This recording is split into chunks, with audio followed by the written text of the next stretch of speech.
ঐতিহাসিকভাবে লাতিন আমেরিকাকে নিজেদের প্রভাব বলয় হিসেবে দেখে যুক্তরাষ্ট্র।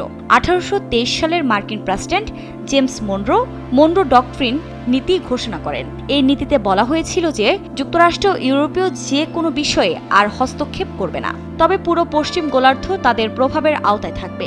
এবার ট্রাম্প প্রশাসন সেই নীতিকেই আধুনিক বাস্তবতায় নতুনভাবে প্রয়োগ করছে বলে মনে করছেন বিশ্লেষকরা।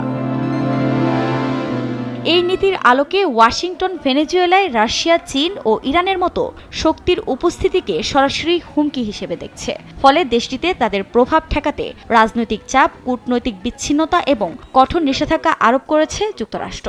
বিশেষজ্ঞদের মতে এখানেই থেমে নেই ট্রাম্প প্রশাসনের কৌশল। এর মধ্যে দেশটিতে হামলা চালিয়ে প্রেসিডেন্ট নিকোলা মাদুরোকে আটক করেছে যুক্তরাষ্ট্র। গণমাধ্যমের তথ্য বলছে বিশ্বের অন্যতম বৃহৎ তেল মজুতকারী দেশ ভেনেজুয়েলা।